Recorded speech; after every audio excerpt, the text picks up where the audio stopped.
கம்யூனிஸ்டுகள் என்னென்ன காம்ப்ரமைஸ் பண்ண வேண்டியது இருக்கும் ஞாபகப்படுத்துங்கள். முஸ்லிம்களும் தான்.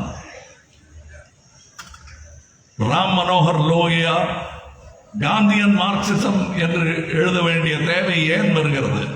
அனைவருக்குமானவர் என்பதை வாழ்வில் தன்னுடைய செய்தியாக கொடுத்து சென்றவர்.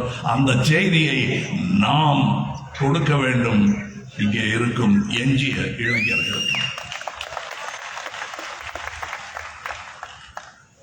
காரணம், நான் அவரை ஒருபோதும் மகாத்மா என்று கூப்பிட மாட்டேன்.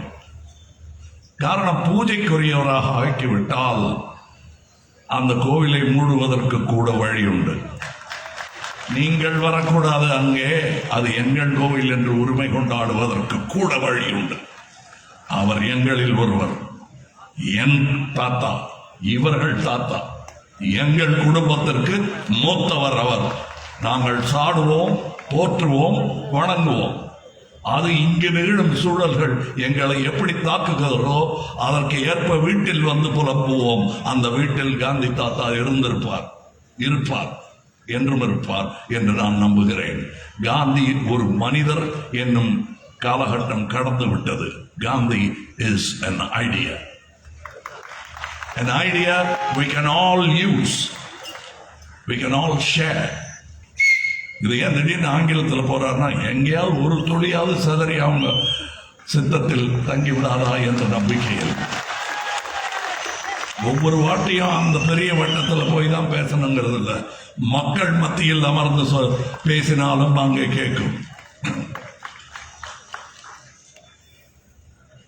என்னுடைய அப்பா பரமக்குடியிலிருந்து நான் புறப்பட்டு சினிமாவுக்கு வந்தபோது, என்றைக்காவது நீ அரசியலில் வர வேண்டும் என்று சொன்ன பொழுது என்னுடைய சகோதரர்களா, அவனையாவது விட்டு வைங்களேன், உங்களை மாதிரி அவனும் பாழா போடணுமா என்று சொன்னார்கள். அவர் பாழாகவில்லை, நாமாகி இருக்கிறோம். அவரும் சாகவில்லை, நாமாகி இருக்கிறோம். இப்ப கடைசியா கோபாலகிருஷ்ண காந்தி அவர்கள் பேசியிருக்காரு. அது என்ன, அது கடைசியில கட் பண்ணிட்டாங்க. ஏன்னா அவர் கண் கலங்கினதை காட்ட வேண்டாம்ட்டு.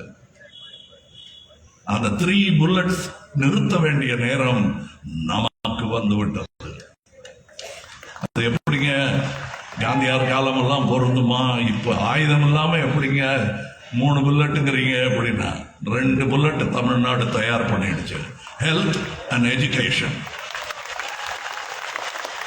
If you don't answer this bullets, you will fall.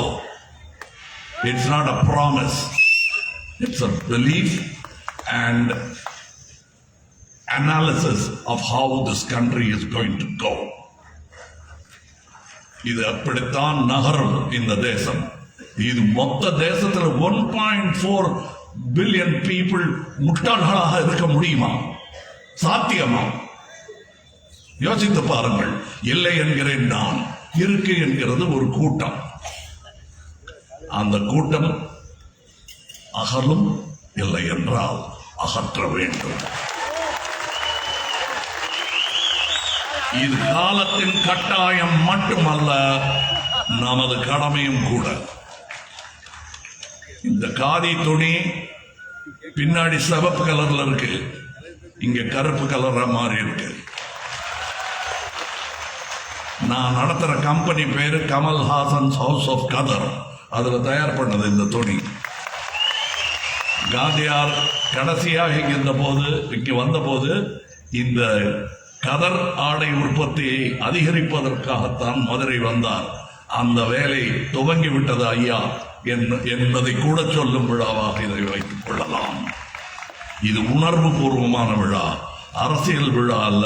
அதனால்தான் வைகோ அவர்கள் கண்கலங்கி என்னை கை குலுக்கினார்.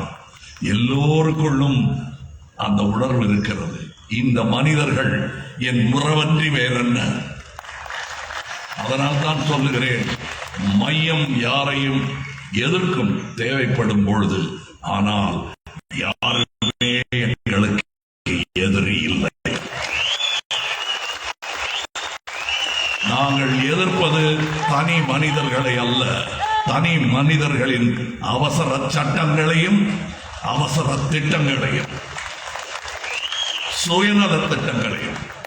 இவைகளை எல்லாம் மாற்றுவதற்காக நாம் பட்டு வந்த பாடையெல்லாம் 15 வருடத்தில் மாற்றிவிட முடியுமா? இல்ல 25 வருஷத்தில் தான் மாற்றிவிட முடியுமா? முடியாது என்கிறேன் நான். கோரஸ் பாட இந்தியாவெங்கிலும் தலைவர்கள் இதே போல இருக்கிறார்.